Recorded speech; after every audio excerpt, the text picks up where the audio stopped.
Bismillahirrahmanirrahim. Assalamualaikum warahmatullahi wabarakatuh. Alhamdulillah alamin. Assalatu wassalamu ala asrofil anbiya'i wal mursalin wa ala alihi wa sahbihi rasulillahi ajma'in. Rabbi shrali sadri wa yassirli amri wa hlul 'uqdatam min lisani yafqahu qawli. Pertama-tama puji dan syukur kita panjatkan kepada Allah Subhanahu wa taala yang mana pada saat ini kita tetap diberinya kesehatan sehingga kita dapat melangkahkan kaki, mengayunkan tangan, yaitu untuk hadir bersama-sama dalam kegiatan rutin mingguan ini. Ibu-ibu yang dirahmati Allah, kita juga sangat bersyukur kepada Allah pada tahun ini telah sampai pula kita ke bulan Muharram, yaitu pada tanggal 19, tanggal 1 Muharram, sehingga pada saat ini sudah 3 Muharram. Dan mudah-mudahan dengan tahun baru ini kita semua tetap diberikan Allah kesehatan, diberikan perlindungan, dijauhkan dari segala hal-hal yang tidak kita inginkan. Kedua kali salam tak lupa kita hadiahkan kepada Nabi besar Muhammad sallallahu alaihi wasallam. Allahumma shalli ala sayyidina Muhammad wa ala alihi sayyidina Muhammad. Ibu-ibu majelis taklim yang dirahmati Allah Subhanahu wa taala, di sini kami menyampaikan mungkin yang sudah ibu-ibu lakukan, tetapi alangkah baiknya kita mengulangi seandainya ini bisa bermanfaat bagi kita semua. Di sini kami akan menyampaikan review tentang metode mendidik anak berdasarkan surat Luqman dalam Al-Quran.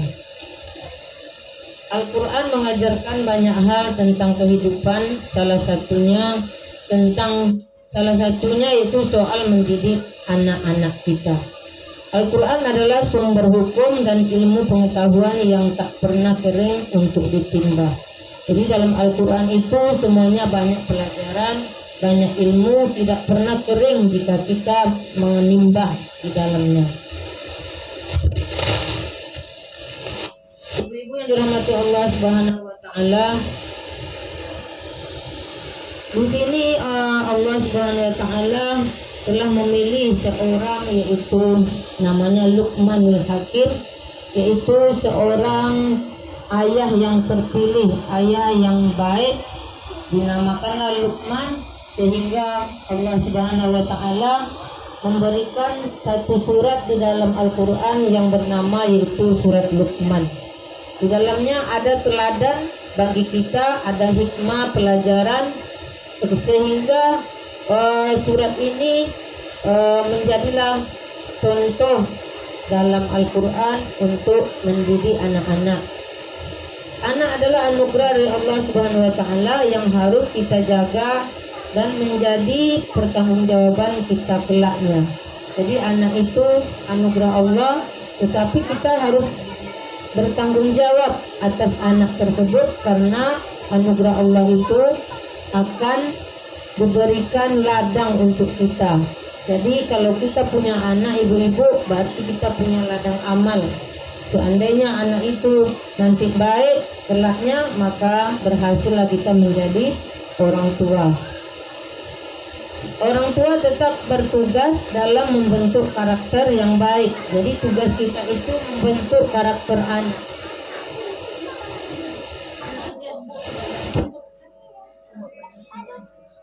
Jadi karakter anak itu yang membuat baiknya kita, orang tua. Allah Subhanahu wa taala memberikan contoh dalam Al-Quran, yaitu surat Luqman ayat 31 yang berbunyi, A'udzu billahi minasyaitonir rajim. Ya bunayya innaha in takum mithqala habatin min khardalin fatakun fi sakrah أو في السماوات أو في الأرض يأتي بها الله إن الله لطيف خبير.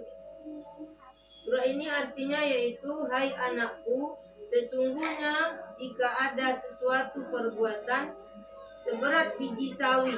Biji sawi itu kecil ibu-ibu, mungkin besar kerikil, besar lagi kacang hijau. Sawi terkecil bijinya. Dan berada dalam batu ataupun di langit ataupun di dalam bumi, niscaya Allah akan mendatangkannya, membalasinya. Sesungguhnya Allah Maha Halus lagi Maha Mengetahui. Jadi sebesar biji sawi pun ibu-ibu melaksanakan kebaikan untuk anaknya, maka Allah tahu, maka Allah Maha Mengetahui. Karena Allah Maha Mengetahui bagi apapun yang sehalus apapun, sehalus biji sawi pun. Karena dalam mendidik anak itu ibu-ibu, kita mendapatkan pahala dari Allah, karena itu anugerah Allah yang harus kita pelihara dengan baik dan kita berikan dia akhlak yang baik, pendidikan yang baik. Penjelasan ayat di atas dapat kita perhatikan bagaimana Luqman memberikan nasihat kepada anak-anaknya. Luqman memberikan nasihat tidak langsung to the point. To the point itu tidak langsung deh ibu. Kalau kita mungkin kalau memberitahu anak-anak tuh langsung saja. Kamu sholat. Tidak boleh tidak sholat, berdosa, itu perintah Allah. Tapi Luqman tidak seperti itu ibu-ibu. Luqman itu lembut orangnya, cara menyampaikannya lembut. Dibawanya dulu anaknya bercerita, mungkin bercerita itu tentang biji sawi tersebut. Biji sawi itu halus, tapi Allah mengetahuinya walaupun sebesar biji sawi. Itu umpama dari cerita Luqman tersebut kepada anaknya. Jadi anak-anaknya senang, karena anaknya lebih memahami kalau diajak bercerita. Jadi dia dapat mengaplikasikannya di dalam melaksanakan ibadah tersebut. Jadi cara mendidik anak itu dapat dipetik dari surah Al-Quran tersebut. Mungkin kita ibu-ibu dalam mendidik anak ini macam-macam caranya. Kita ingin anak kita berhasil menjadi anak soleh, anak soleha. Tetapi dalam mendidiknya kita mungkin agak terlalu keras. Jadi anak itu agak bandel. Disuruh pergi mengaji, tapi kita tidak bercerita atau halus dulu. Tapi langsung saja, pakai bajumu, cepat pergi kamu ngaji sana. Sedangkan kita mungkin di rumah tidak pula membaca Al-Quran. Jadi anak itu tidak ada pedomannya. Suruh pergi mengaji, mamanya di rumah, ayahnya di rumah main Android, mungkin ibu-ibu. Mulai anaknya berangkat, namanya mulai pula mengambil Android tersebut. Jadi kalau Luqman tersebut dia tidak seperti itu. Dia memberitahu dulu, menceritakan dulu supaya anak-anak itu paham. Jadi anaknya itu patuh, sehingga dia tidak menjadi anak-anak yang keras wataknya.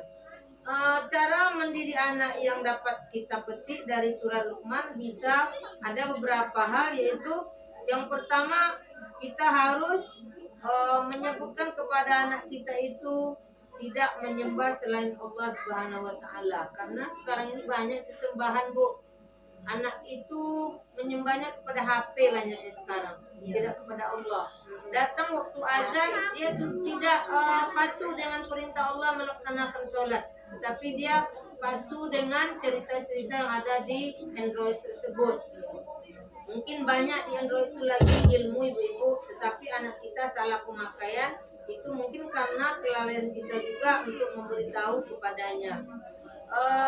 Yang kedua yaitu kita harus sabar dan kuat, karena perangai anak itu macam-macam ibu-ibu. Ada anak kita itu yang patuh disebut sekali, ada anak-anak itu beberapa pemberitahuan di rumah itu tidak dilaksanakannya. Tetapi kita sebagai orang tua tetap sabar dan kuat. Jadi kita orang tua ini memang penting bertugas untuk membentuk karakter anak kita sendiri. Di ayat 17 surah Luqman dijelaskan bahwa orang tua perlu mengingatkan anaknya kepada kebaikan dan menjalankan sholat 5 waktu. Jadi anak kita sekali nggak sholat, jangan kita bosan, Bu. Suruh terus. Mungkin karena kita menyuruh dengan baik, kita juga memberikan contoh, mungkin anak itu bisa sadar, bisa hendaknya melaksanakan sholat 5 waktu yang diperintahkan oleh Allah Subhanahu wa taala. Yang ketiga, kita juga jangan menjadi sombong anak itu. Mendidiknya kita jangan memberikan contoh yang sombong. Karena ayat 18 surah Luqman juga menjelaskan bahwa orang tua perlu mendidik anak agar tidak menjadi seorang yang sombong. Jadi kalau udah sombong anak kita itu Bu, berkawan pun susah dia. Jangankan lagi dia mendapatkan sesuatu, mendapatkan teman saja susah karena dia sombong. Jadi sombong itu tidaklah baik bagi anak kita, pun kita juga mendidiknya agar tidak menjadi anak kita anak yang sombong. Yang keempat, berbuat baik kepada orang tua itu perlu sekali kita ingatkan. Walaupun kita sebagai orang tua, tapi mungkin orang tua tetangga itu kan juga bisa memanggilnya bukan sekedar kakak, mungkin bisa memanggilnya ibu, ataupun bunda, ataupun sekarang ini makwo bahasa kampungnya. Jadi kita mengajarkannya sopan santun dalam berbuat baik kepada orang juga, juga kepada orang tua. Dan itulah kita harapannya anak itu berbakti kepada kita, dan juga kita juga berbakti kepada kedua orang tua kita.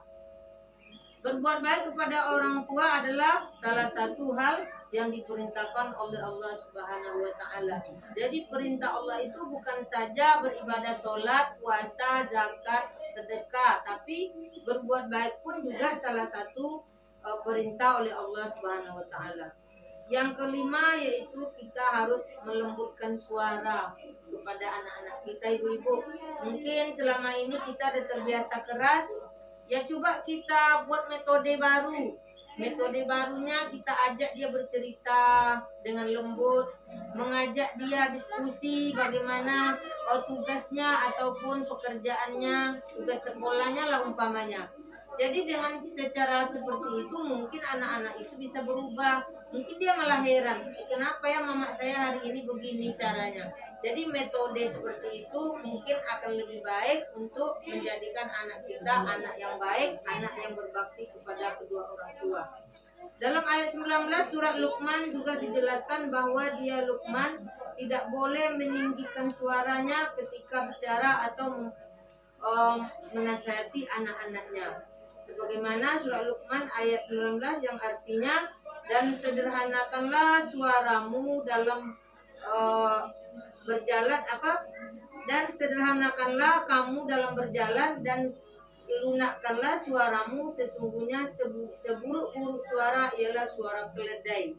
Jadi berjalan pun kita seharusnya mengatur Bu, anak kita itu kan ada perjalanan anak itu yang tidak suka kita tengok.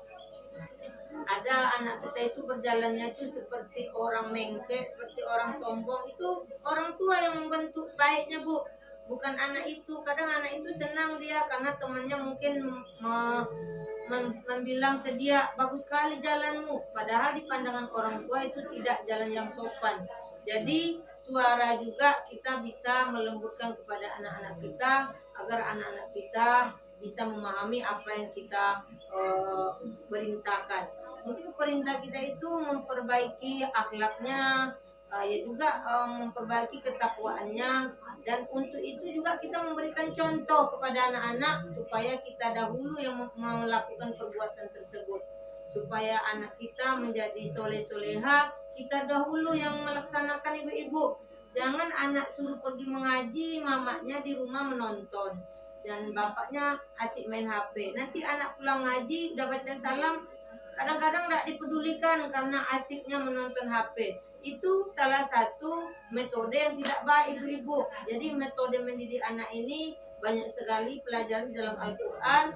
Semoga dengan metode-metode yang ada di dalam Al-Quran, ibu-ibu dapat mendidik anak-anak kita dengan baik, menjadi anak yang berakhlakul karimah. Itu saja penyampaian dari kami. Lebih kurang kami mohon maaf. Mudah-mudahan bermanfaat. Wabillahi taufiq wal hidayah. Assalamualaikum warahmatullahi wabarakatuh. Waalaikumsalam warahmatullahi wabarakatuh.